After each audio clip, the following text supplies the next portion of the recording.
বিজয়ের আসন্ন সিনেমা জননায়ক এখনো মুক্তি পায়নি, অথচ ইতিমধ্যেই গোটা ইন্ডাস্ট্রিতে তৈরি করেছে এক ইতিহাস। আজকের ভিডিওতে জানবো কিভাবে এই সিনেমা মুক্তির আগেই রেকর্ড গড়ে ফেলেছে, কারা থাকছেন কাস্টে এবং কেন বলা হচ্ছে এটাই হতে যাচ্ছে বিজয়ের শেষ সিনেমা। জননায়ক নামটা শুনলেই বোঝা যায় এটা কোনো সাধারণ সিনেমা নয়।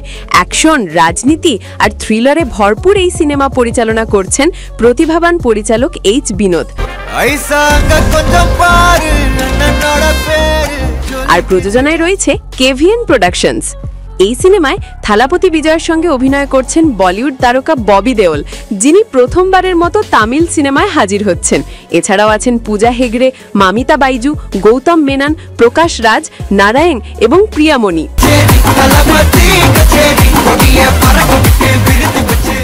এবার আসি আসল খবরের দিকে। মুক্তির এখনো 2 মাস বাকি, কিন্তু জননায়ক ইতিমধ্যেই বাণিজ্য জগতে ঝড় তুলেছে। স্যাকনিলিকের রিপোর্ট অনুযায়ী শুধু তামিলনাড়ুর হল রাইটস বিক্রি হয়েছে 100 কোটি রুপিতে। বিদেশি বাজারের রাইটস থেকে এসেছে আরও 80 কোটি রুপি। অডিও রাইটস বিক্রি হয়েছে প্রায় 35 কোটি রুপি। আর ডিজিটাল স্ট্রিমিং রাইটস কিনে নিয়েছে অ্যামাজন প্রাইম ভিডিও, যার দাম দাঁড়িয়েছে বিশাল 110 কোটি রুপি। সব মিলিয়ে ছবির প্রি রিলিজ আয় দাঁড়িয়েছে প্রায় 325 কোটি রুপি। আর স্যাটেলাইট রাইটস আর কিছু অঞ্চলের ডিল চূড়ান্ত হলে বাণিজ্য বিশেষজ্ঞরা বলছেন এই অঙ্ক ছুঁতে পারে 400 কোটি রুপিও।